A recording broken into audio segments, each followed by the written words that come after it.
Golf's no different from hockey. Requires talent, self-discipline. Golf requires goofy pants and a fat ass. You should talk to my neighbor, the accountant, probably a great golfer, huge ass. How do you measure yourself with other golfers? By height. It's a very, very special honor. I'm Paula Creamer, and you're listening. Well, we're waiting. Hi, this is Martin Cove, a.k.a. John Kreese from Cobra Kai, and you're listening to Quiet Please. Let the word go out from here across the land. Let Daddy Noonan approve. Hi, boys. Nice day for golf, ain't it? Quiet, please. Oh, you got secrets, eh? Hey, this is Shooter McGavin. You're listening to the... Hey, you guys. Hey, we're trying to have a podcast over here. The stage is set. It is Thursday evening. We are recording and going live here on our YouTube, Instagram, and Facebook. Exactly 12 hours and a handful of minutes. Balls will be in the air. We've all been waiting for this for 2 years. We get to see Bethpage as a venue of the Ryder Cup. And I am Alan Depew. You found Quiet Please Golf Podcast. And I've got three guys here that they know the game a little bit. So joining our panel are my panel of experts and friends back from a long hiatus. Yeah.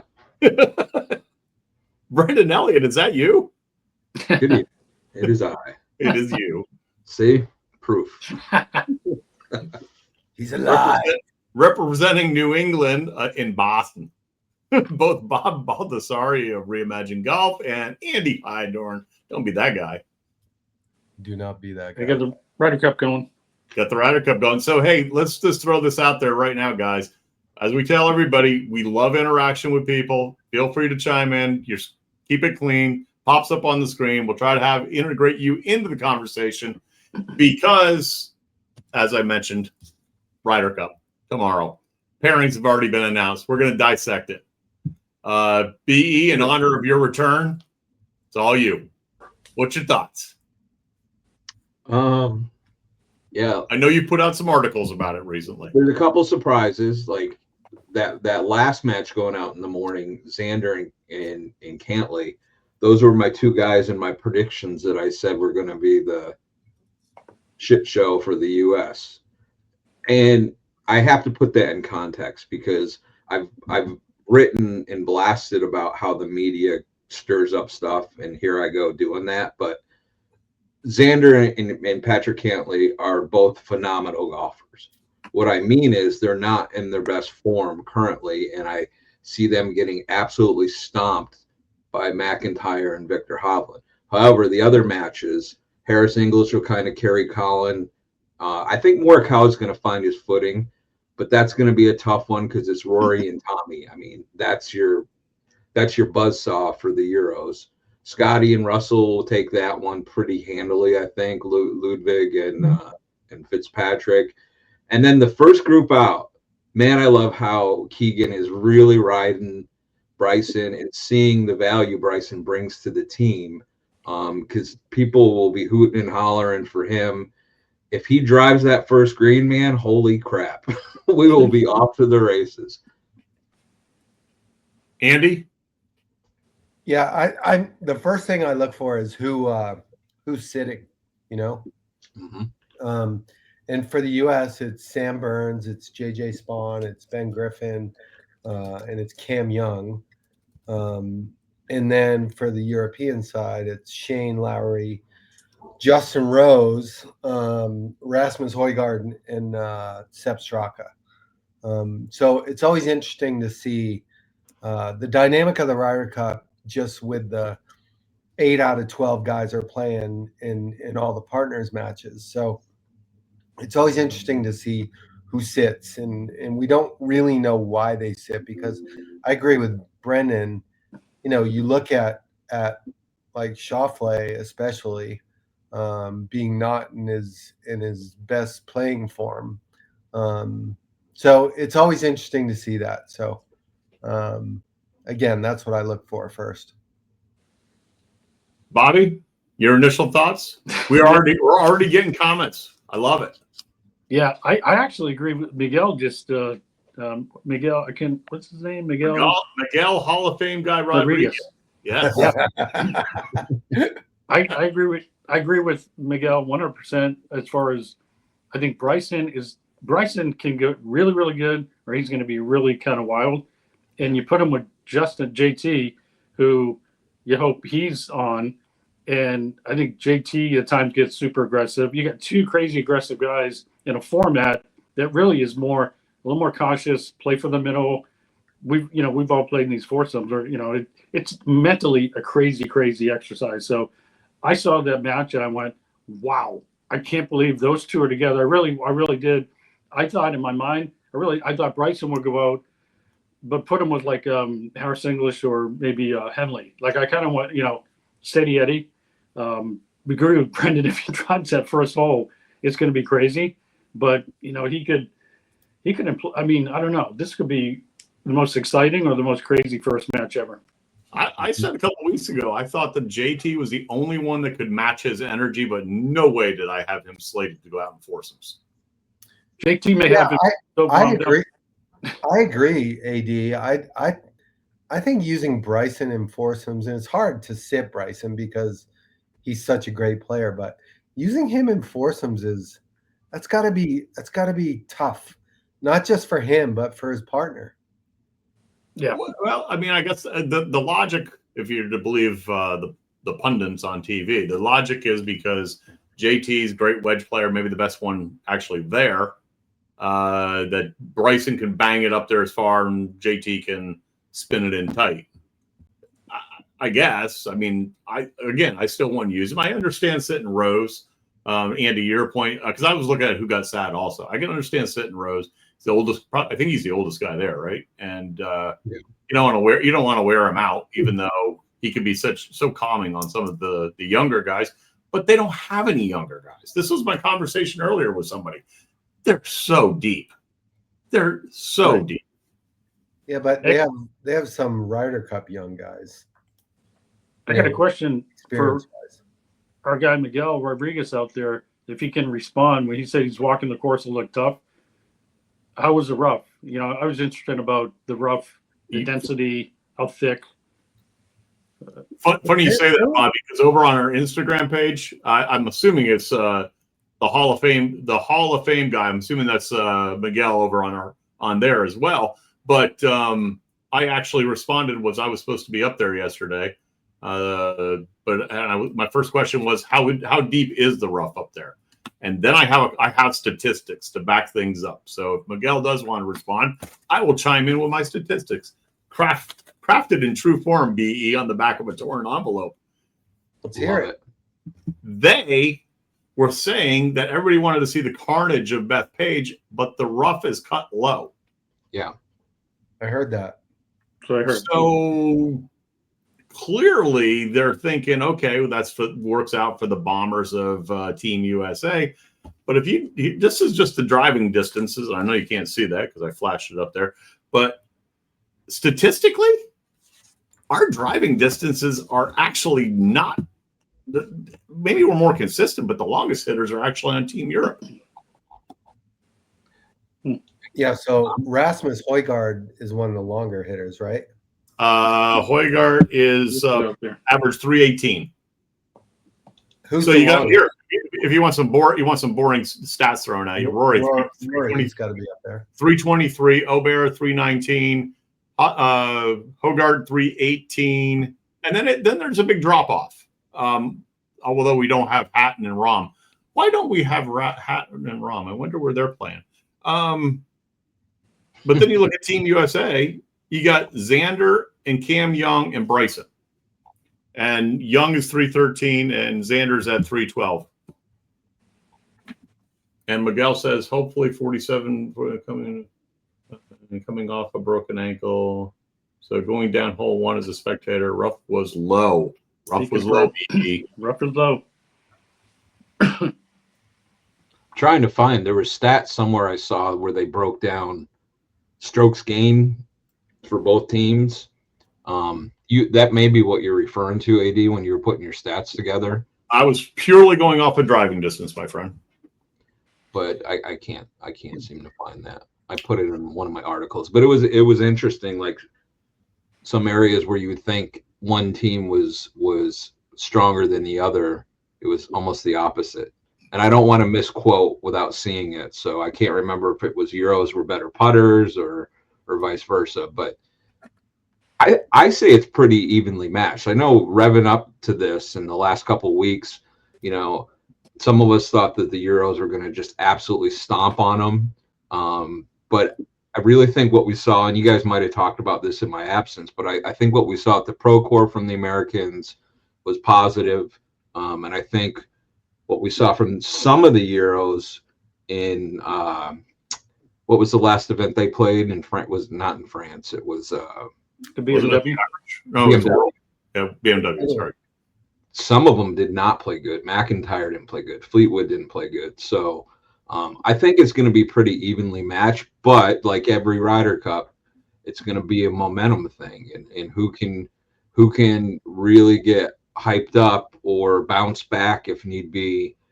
And it's going to come down, in my opinion, this is the one factor. It's going to be Luke Donald and Keegan Bradley. It's not going to be the individual performance of the players. Obviously, they're the ones putting the numbers on the scorecard, but who's going to be able to get these guys excited the most?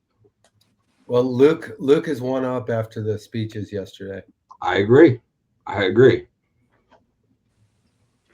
Bobby, the Keegan on his when they were revealing their picks today, because everything's out of whack with the rain, but Keegan was touting in particular the analytics. I mean, you got any? Can you shed any light on that from your past experiences with the PGA and so forth? The analytics have been increasing over time. It's almost like, you know, in the old days that the baseball manager looking at Annie Hydon on the mound and just, you know, the gutsy thrower pitcher.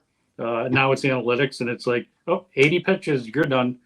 And so the analytics, you know, they're getting in all the sports, getting into this, getting into how you set up the golf course.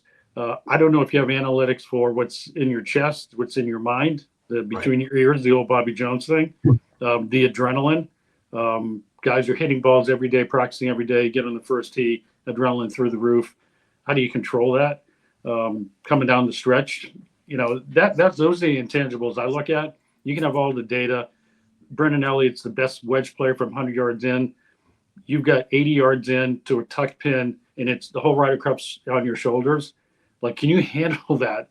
You know, so all of that plays into it. Well, it's funny you say that. One of the best wedge shots ever at the Ryder Cup was at Oak Hill in Rochester, where Nick Faldo had to lay up his second shot in the number 18, and he was playing Curtis Strange, I believe, and hit like that 90 or 80 yard wedge shot right in there and made par. Like you're right.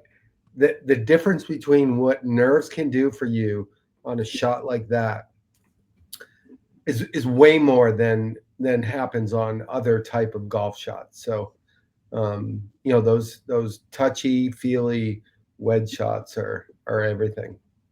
Yeah, all that stuff I know. I'm thinking Lanny Watkins. I'm thinking 87 at PGA National in the Ryder Cup, and he knocked in there like this while lightning's in the background coming down. That was a crazy shot. Or Calcavecchia with the snap fade on 17 coming down the stretch, forever known for. Yep. I was actually non-Ryder Cup. I was thinking, are you going to see that? You know, with the pressure. I mean, the Bobby Clampett topping it down the fairways in a major. I mean, it's a pressure cooker without question.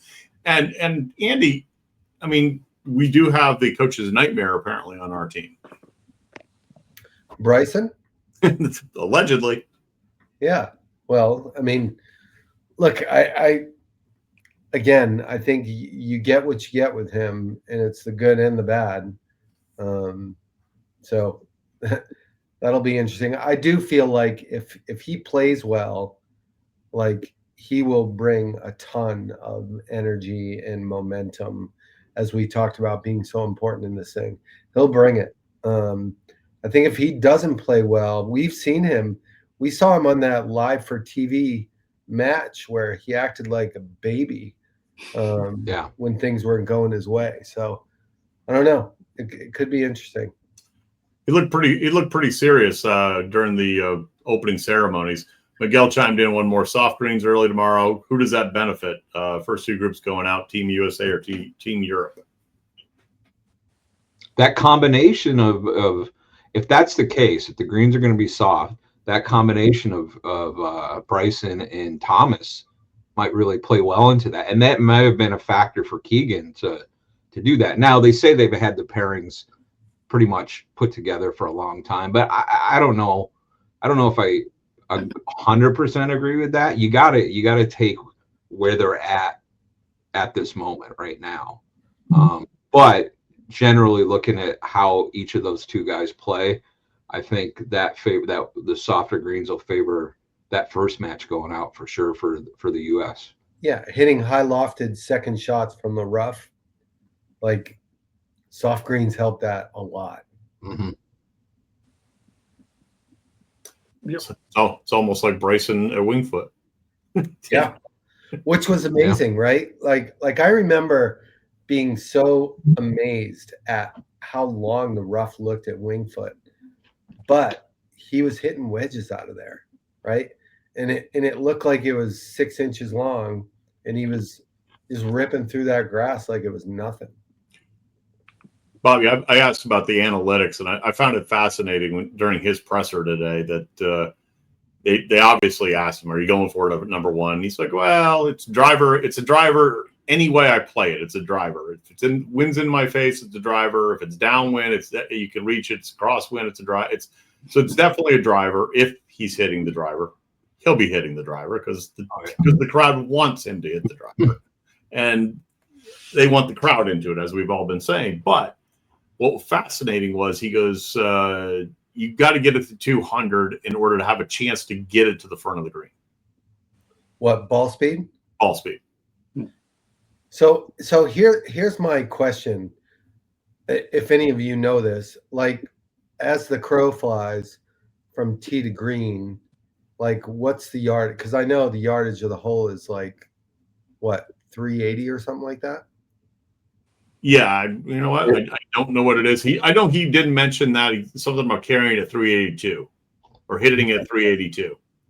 I thought I saw it was 357 that basically gets you to the putting surface off of one. I've started on the tee and the original tee. I know they built a new tee left, but when you stand on the tee that's their existing tee, it's a heck of a hit to try to hit that over that corner, and you got to keep the ball in the air so it's flight. It's not like you have to carry it 150 in this roll. And it's 6:30 in the morning. Yeah, exactly. That's another thing. You know, a lot of these players, they've got these like 2-hour warm-up routine. So they're going to get up at like 4 a.m. They have to get to the course. They do their stretching. They do this, that. You're warming up. It's dark out. It's really, really interesting, the timing of these matches.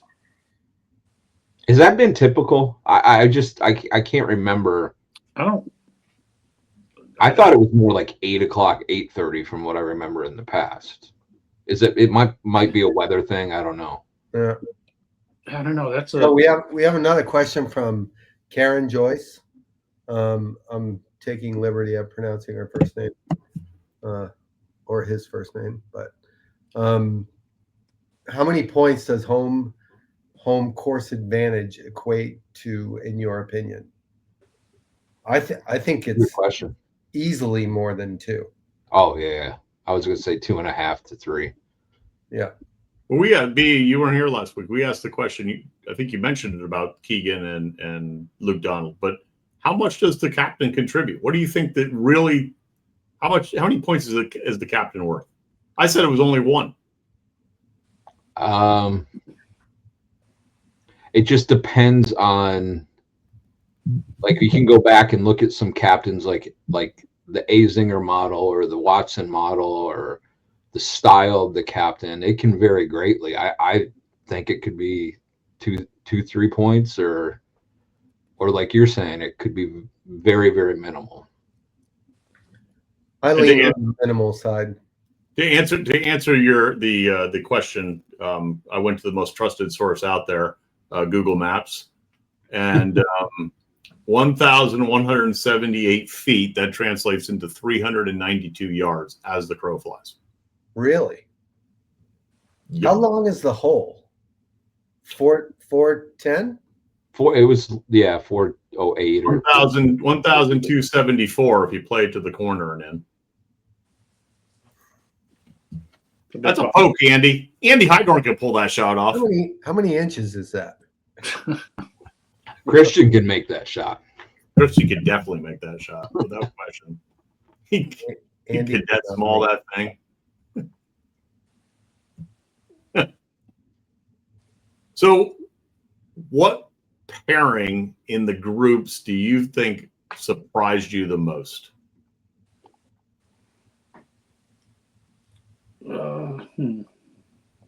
Well, I'll go back to what I was saying before. You got Cantley and I gotta pull up my notes here. Who's Cantley going off with? Xander. That was a little bit of a surprise. Really? Because those guys play together all the time. No, I know that they play together, but the fact that they were actually playing. They're not. Neither one are really on form. Yeah. And see, I'll go back to, let's go Europe and especially the Irish voice. Oh, yes. I was kind of thinking that that was an Irish first name. Good on you, mate. Or no, that's Australia. It's Australia. Hey, look, can I? Since that was posted, can I just say something I wrote about?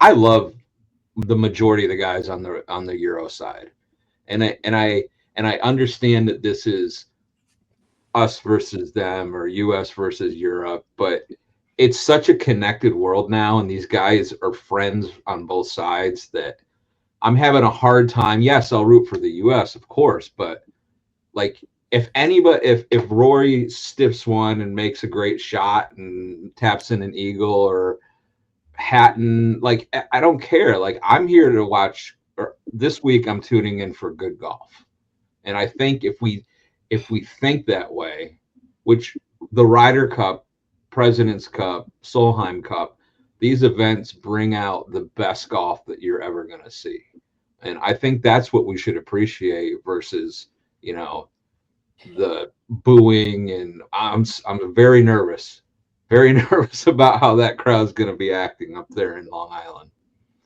Yeah, I think that's a great point, Brendan. And I'll say this: I've felt that way about the Ryder Cup for a long time, and I think it's the fact that so many of those players play here all the time, and some of you all know ad nauseum who my favorite player is, right? He's on the other team, but how do you dislike Ludwig and Matt Fitzpatrick and even like Tyrrell Hatton's a hoot, right? Yeah. I just love a lot of players on that side. But I will say this year more than ever in the last 10 or 15 years anyway, I'm feeling a little bit more rooting for the US side to win. Not that I didn't always root for them to win. It's just a little more this year for some reason. I think a big part of that is the relationship between Luke Donald and Keegan Bradley. And they've talked about that quite a bit in the lead up to this and this week about the friendship that they have. And it makes you think back to something I wrote about earlier this week about the concession in 1969 and how important that was to these matches of the spirit of competition shouldn't be something that gets nasty. And I'm sure stuff is going to happen. There's little things that bubble up every year, but Bobby, sorry, I cut you off. No, you're fine. Some of the articles I've been reading this week, one had to do with the physical setup of the stands and the chalets and the corporate tents and everything. And it could possibly take away some of the intimacy or some of the gelling of people together and getting the excitement going. I hadn't seen the physical layout, but it was interesting in this article talking about how everything's put together. And I think one of the players even noticed, granted it's a practice round, but maybe Morikawa said it just seems quieter. It just seemed different the way typically the events had been at Bethpage. I don't know. Just wait till 6 o'clock in the morning. Yeah. Or 7:30 or whatever it is. 3 o'clock. 3 o'clock. They're going to be at the gates, ready to get in there. It's going to be mayhem. Well, that's what happens at Bethpage all the time. You know, you get people at 2 a.m. waiting to sleep in the car trying to get tea time. The other article, or there was something when Jeff Shackelford wrote about the concession. Yeah. You know, the idea of just conceding a putt. And we've all been there where you're like early in the round, yeah, Andy, that's good. Yeah, Andy, that's good. A couple of 2-footers because I don't want Andy putting that till later in the round. So you try that psychology thing. It's like icing the kicker in football. And so, but how some players take affront to that when you what? I have to putt a 2-footer now? Are you kidding me? There's really the psychology again. That'd be a great idea in football. They're lined up for a 25-yard field goal. You go, that's good. Yeah, that's good. That's good. And wait till the end. Yeah. Or a free throw. Yeah. Concessions. The art of the concession. I don't know if I would have done that when Shaq was on the line. Free throw. No. No. So, because of various things and you being out, I don't think you've chimed in on what your expectations and what you think the score is going to be. We all put it down, and I'm going to reiterate it. Okay. First of all, I want to show you what my attire is to play golf next. I'm playing golf 9 holes tomorrow. I will be donning my red, white, and blue flag outfit, but I'm not backing down. I will be honest with you. I think the Euros win. I think they win, and my prediction was 16-12. I'm staying with that. And you guys can laugh at me, and I hope I'm wrong. By the way, you called me out last week for switching, and I never switched. Why, did you go back and double check that? No, I just said before that if it were played on a neutral site, my thought was Europe would win. But the home field or home course advantage would be too much for the Euros to take. And I'm sticking with that too. Oh. Okay, so he's in my corner. I like it. Mine is Bobby's numbers in reverse. But I wrote what I thought was an entertaining one on the whole tournament, how it would play out. And this was that was good. Fantasy thing where I said it's going to come down to Rory and Scheffler, all tied, 18th hole. Scheffler knocks in a 2 or 3 footer after Rory misses like a 20-something footer. That would be a fantastic scenario. But I just don't see that happening. Well, I appreciate the fact that you didn't say Rory misses a 4-footer. You, Matt? No, I would never. TV ratings if that played out. Oh my God! It's already going to be one of the best, I think. Don Ray and the boys down in Frisco would be ecstatic. So do you think, Bobby? You probably know more about the inner workings of this than anybody else. Do you think that they would set it up so that those two guys play each other on Sunday? Oh, probably, yeah. I mean, there's gamesmanship, and I think the idea of Rory going out first, he wanted to go out first. Maybe Scotty goes out first. Maybe you save Scotty for later. There's sort of been this thing in the past where if you had a couple of number ones or the 1 and 2 that they didn't put them together, at least in that singles. But there's already been some discussion about, hey, let's do away with what's happened in the past. Let's get the 2 best players in the world together in the Ryder Cup last match. May or may not happen. It would suck if it didn't matter, though. Right. Yeah. It would matter. It would matter to them, obviously. So if you put them out first, though, that could, could make it. So the way it works, just to be clear, is each captain submits their order. Yep. Correct? Yep. Correct. Incomplete. So it's not like Luke puts up a name and then Keegan matches it, then Keegan puts up a name. So it's the order is. So I guarantee you they come together and say, all right, let's figure out where to put Rory and Scotty. Mm-hmm. Or how about this scenario? How about Rory and Bryson in match 1? I was just thinking that same thing. Yeah, I mean that's an equally, compelling match. Do you guys think, and I hate to say it again, but I kind of wrote about this a little bit too. Do you think that a lot of this is manufactured? I do. I don't, and I think they pro get wrestling swept spin. Huh? The pro wrestling spin. Yeah, I think it's manufactured by the media wanting to get clicks, and these guys get swept up into it, and that may lead to a little bit of back and forth with each other. But when you look at their press conferences, they both wanted to shy away from that, obviously. But it's real blood, Brendan. It's real blood. I think steel cage. Yeah, but they cut themselves though. Once the entity of the PGA America wants this to escalate into nuclear bombs because the commercial business development guys can sell more corporate, higher dollar, more sponsorships, more Ryder Cup specific. I just want to be involved in the Ryder Cup. That's out there. I mean, they're going to want this so white hot that in the next time it's in the United States, it's $5 million for something that was $1 million years ago. I would say to your point, Brendan, that golfers are golfers. So before play, they're going to be very complimentary and gentlemanly, almost like an NHL player in front of a microphone. And then after they play, they're going to be the same way. But I think once the first tee shot gets hit and the last putt gets holed, I think these guys are 100% serious.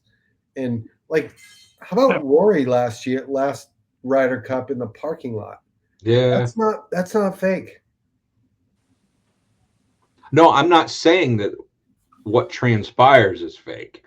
I'm saying that it's manufactured by media, social media, and these guys buy into it, where normally they don't have beef with each other. That's more of what my thinking is. But I think they put all that aside and they do beef with each other.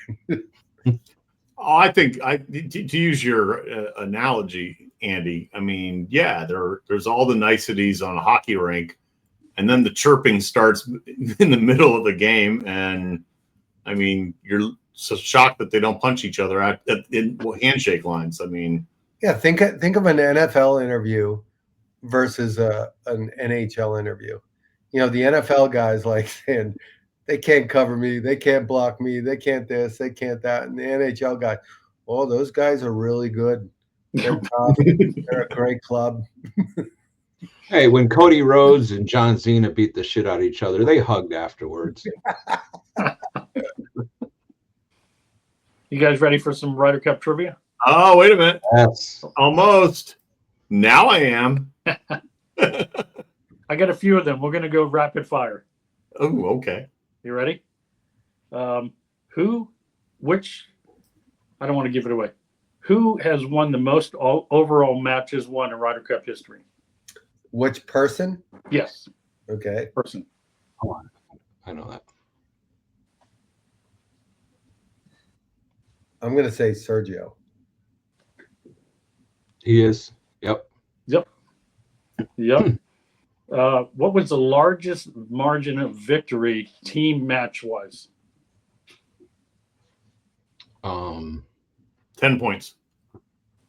More. Yeah, it was more. Yeah. Is this pre-merger? Great Britain and pre-merger. Pre-merger. Yeah. Pre-merger. 67. Oh. 12. The Dow Finsterwald years. I think there was. Yeah, it might have been. That was Ben Hogan's team. USA 23.5 to 4.5. 8.5. They played more matches back then. More matches, yeah. How about this one? So that was done before they even got to singles, basically. Yeah. This is a recent one. The largest winning margin in an 18-hole match. Somebody had to have been done by the 10th hole. Had to be like an 8 and 7. 9 and 7. 2023. Oh. Oh, that was Fitzpatrick lost. That was Ludwig and Victor taking down Scotty Scheffler. Oh, that's right. That's right. 9 and 7. Scheffler and Brooks Koepka. Unbelievable. Yeah. Huh. Yep. Huh. Does Scheffler sweep this week? Hey, you throw the records out. Maybe. I don't know. I mean, never know in the team thing. Anybody got that there? What is his record in the Ryder Cup? I don't have it handy. There's always much is always made about playing with Tiger in his heyday was never. His record was not as. No. Tiger's record is terrible. Yeah. Like it's. I just heard it on the way home tonight. It's like it's almost like 500, right? 13. No. It's 13 and 21 or something like that. Scheffler's 2, 2, and 3. Yeah. Look up Tiger. I think Tiger's got a losing. I think it's 13 and 20 something. So looking at the rosters and go back to the depth conversation. Andy, do you send out Scotty, JT, Bryson? I can't think of anybody else. All 5 matches. I don't think you plan on anything. I think you go with what's happening, right? So maybe you're open to playing those guys all 5 matches, but they have to earn it, I think, along the way. Bobby, do you think it's like a first, to Andy's point, is it a first day you've got your plan, but you see how they either excelled or chopped it up in day 1, and by day 2 you're adjusting? I think you got to stay nimble. I think you think of Mike Tyson, everybody has a plan until you get punched in the nose. It's like, in war, you have the best laid plans and bullets start flying, and you just got to see what happens. It's so intense. I think they probably have these like 52 different plans. If this happens, if that happens, if somebody gets hurt, an injury. You just never know on that stuff. Tiger's record, 13 wins, 21 losses. Whoa. 3 halves. And he's only won once with the team. Yep. In 8 appearances. However, he's with 14.5 total points. He's number 4 on the all-time list. Same question, BE. Euros. Any guys over there playing all 5 aside from Rory? Aubert, I think, probably. Young guys. Got legs. Yeah, probably those 2 guys will probably be the only 2, I would think. What, Rory and Ludwig? Ludwig, yeah. I'm thinking that potentially Hovland, Tyrrell Hatton. Yeah. Hovland's a wild card. I mean, he has not had a great year. No, he hasn't. Like he could very easily slip into the I ain't playing good zone. Well, I loved his little comment out there in his presser when they're talking about the voices coming from the crowds and everything else. And I think I'll paraphrase, he goes, "Can't be any worse than the voices in my head." Yeah. He is awesome. Like he's a great kid. Yeah. How about the I didn't hear it specifically. Did anybody happen to catch it? And I don't even understand the meaning of it, but John Rahm at Ozepek.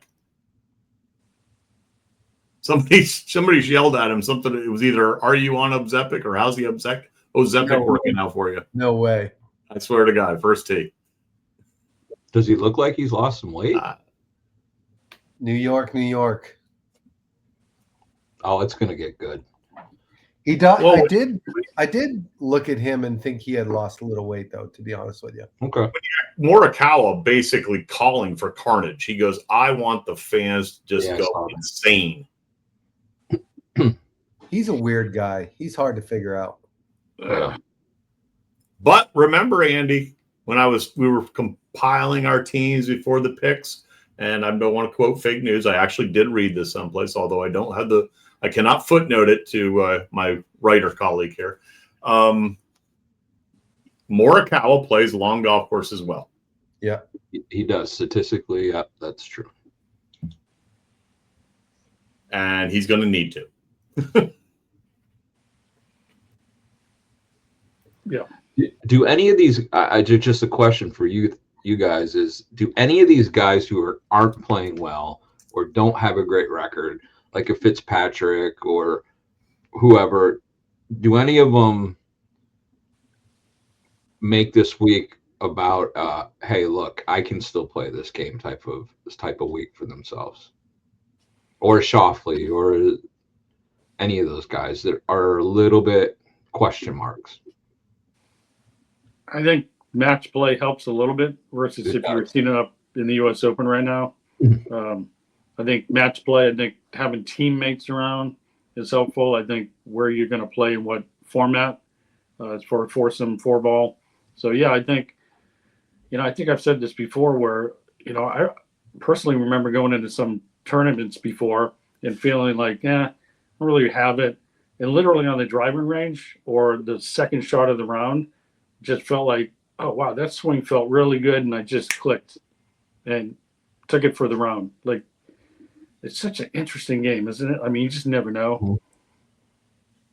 But it is. And what makes it interesting is weeks like this where everything's just revved up so much and they never play match play. Well, I don't say never. They do once. Well, no. Oh, they still have the match play. They still have the match play championship. But this format, I just, for the life of me, can't understand why the Ryder Cup is almost agreed amongst any golf pundit as being one of the most nerve-wracking for a player above and beyond a major championship.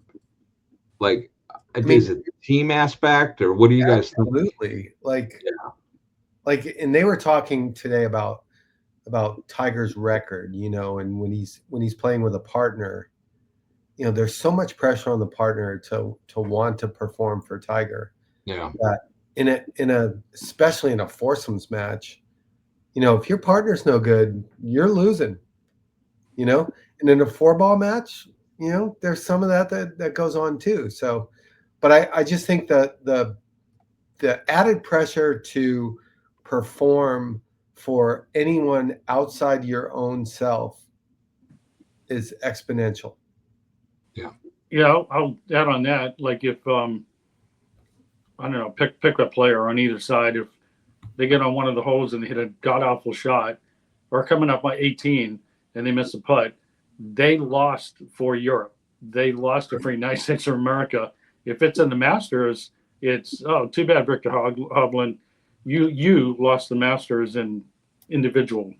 It's just that big picture. You play for your country type of thing. Yeah, the teammate. Guys have been reduced to tears. Oh yeah, way more often here than at any other event. Yeah. Does anybody know, was that fake on social where they have a crying room in the European locker room? There was on X a crying room. You're on X? Jesus, Alan. Take it easy. I'm very, very social media savvy. Oh, bottom line, boys. Going to be a great next couple of days. Looking forward to it. Yes, I will be sitting in front of the TV. Where's my little button right here? And we're going to hit that button right there, Andy Hydorn. 18th green. By the way, 18th green, great uphill, par 4. Yeah. What you got? Oh, Mike Padilla. I think it was It's not Padilla. It's Padilla. Padilla. Mike Padilla. Oh, You are a resident linguist. No, but Mike Padilla. Never mind. Bobby, you go first. He's my floorball partner. With the cryo room. Is he a member of the? Is he a member of the putting society? No. Oh, okay. That is awesome, though. Crying room or cryo. Yeah, it's beautiful. Final thought. Yeah, I had a thought, and we just got interrupted. Let me think. All right, back to Andy then.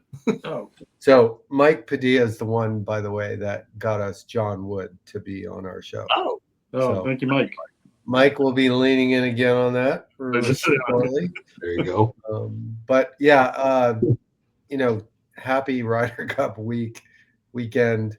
It's going to be awesome. I love when I wake up at 6 o'clock in the morning to know that I can turn on the TV and watch golf all day long, almost. Yep. So really looking forward to it. And I'll just finish by saying that home field, home course wins out and the U.S. takes it. Okay. BE? Happy to be back. Hopefully I can keep the trend up. I hope that golf wins out this week.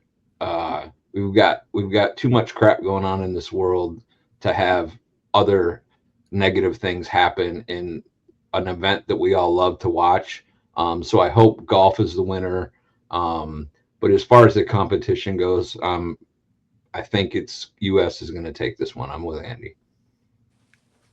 Bobby, before you go, just a little comment over on our Instagram. I was a winning caddy for USA in the Walker Cup. That you're playing for the entire country thing is real, no doubt. I can appreciate that pressure. BB, what you got? Yeah, I hope the USA fans come up with a really good cheer. I think Europe leads in the cheering department. They get some pretty cool stuff. But I was gonna, Brendan talked about it. What I was gonna go where I just hope to God it's a fun, exciting event, but it just doesn't get over the top. I'm a little bit concerned where this whole thing is going with the Ryder Cup, that at some point it gets so white hot like a dwarf star that it's going to implode and kind of go backwards to some degree. The heyday was 99, somewhere is in there that, the purity of the event is something the players are getting paid. I know the optics of that, it's starting to get into a weird area. But I just hope it's a lot of fun. I hope it is close. I hope it comes down to the 18th hole. A lot of these matches never make it to 16, 17, or 18. So wouldn't it be amazing, a final match, 18th hole? I'm rooting for that. So I'm going to close with, I'm going to connect some dots here, Mr. Hydorn. Just echoing what the last two partners there said regarding the fans. They're wired a little different up on Long Island. This past summer, a 27-year-old broke the world record for playing golf 36 consecutive hours. A lot of golf. They're wired a little different on Long Island. It could be crazy. See you guys next week. I look forward to that conversation. The recap. I know.